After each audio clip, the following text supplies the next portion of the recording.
Do you have some insecurities that you struggle with on a daily basis? We all do. We all have insecurities, areas where we fall short or struggle to compete. Maybe you just feel like you're a little bit too short. Or maybe your skin isn't spotless and perfect. Or perhaps it's not physical and you feel like you're not adequate in a relationship. Maybe you feel inferior.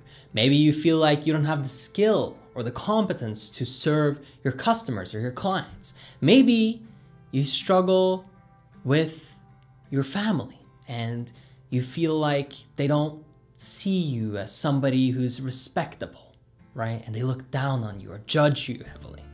Whatever your insecurities are, you can clean them out. You can make them go away. You can make yourself really accept them and then move on from them fairly quickly, actually. You don't have to carry this stuff around with you for the rest of your life. And oftentimes when I start working with a client, they're shocked by this. They think that this is just something that they have to live with. Like, this is how life is because I went through these things and now I just have to put up with feeling this way forever. And it's simply not true. I used to think that I was going to be depressed, overweight, and filled with anxiety for the rest of my life. But now I'm a successful speaker, coach. I help millions of people all over the world. I've coached over 600 clients, put in almost 10,000 hours of coaching. I mean, the things that happened to my life are kind of ridiculous when you look at where I started. I basically had no communication skill to having superb communication skills. It took a while, it took some work, yes, but I got there. And if it wasn't for me releasing my insecurities first and foremost, then I wouldn't be here today. And one of the big ones that I started out with was, oh, I'm too young, right? I'm too young. But you could have the opposite. You could say, I'm too old, it's too late. Or, you know, I'm from the wrong family. I'm from the wrong area.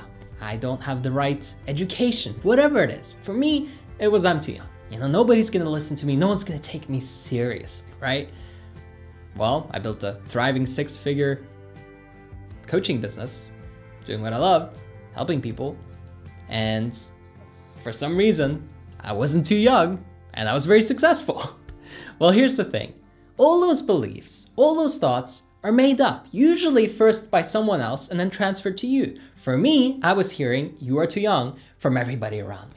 You know, friends, family, everybody would say, you're too young, no one's gonna listen to you. And so I adopted that belief, I'm too young, no one's gonna listen to me. So I was young and nobody listened to me.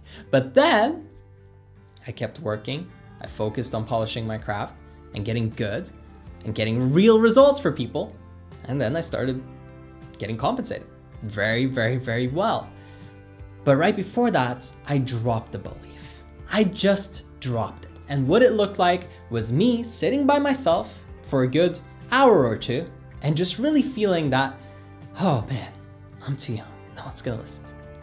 And then I just took some breaths, let it really sit, let it land. And I said, where did you come from? Where did I adopt this from? Who said this to me? Who are all the people that have said this that I now believe this idea? And it came up with a bunch of names, a bunch of people, right? And then I said, well, look, is this serving me? Is this helping me go to where I want to go? Is this a passenger that I want along for the ride? Or is this more of a unwanted backseat driver? If that's the case, what's the point of carrying this? Am I going to buy into this? Am I going to believe this? I retract my investment. Try that. I retract my investment in this belief. It is not serving me. I am losing resources. My belief is struggling because of this. I'm invested into this and it's not serving me. I retract my investment. I'm done. I am walking out on this belief. It is not serving me anymore.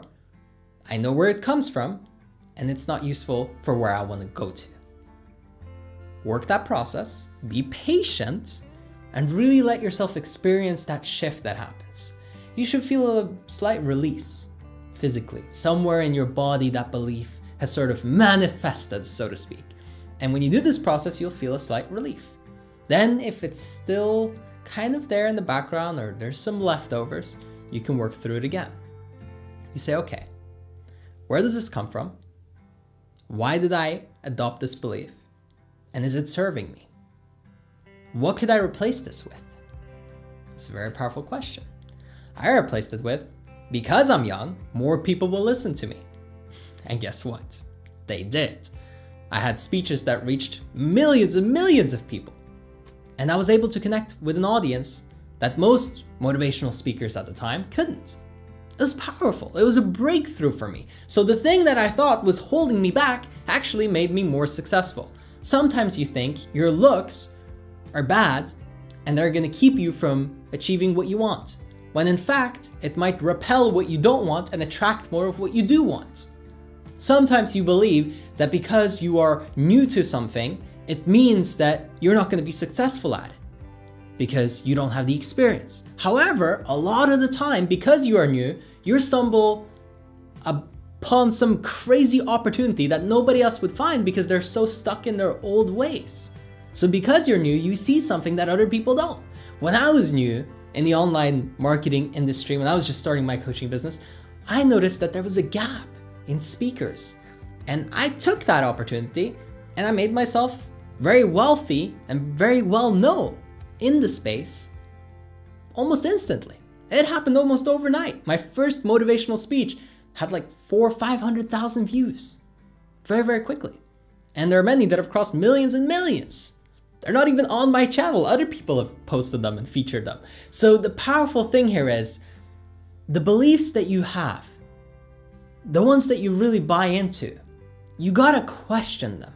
Maybe these things that you think are bad about you, the insecurities that you have, could actually serve you, could actually be an upside. And when you challenge yourself and really go to town on this, it's almost impossible not to find at least some potential upside. Now you might say, well, you don't understand my insecurity, you don't get it, that could never be a positive. And that's what I said too. That's what everyone says. But there's always a chance to flip it around. There's always another side to things. There's always the opposite side of the coin if you'll only lift it over.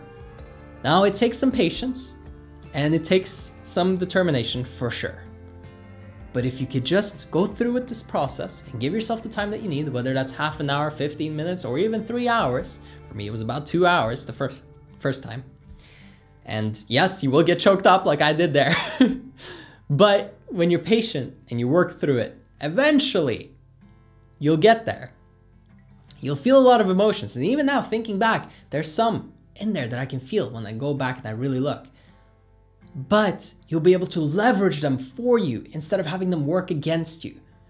You won't be a victim to them, you'll be a master of them.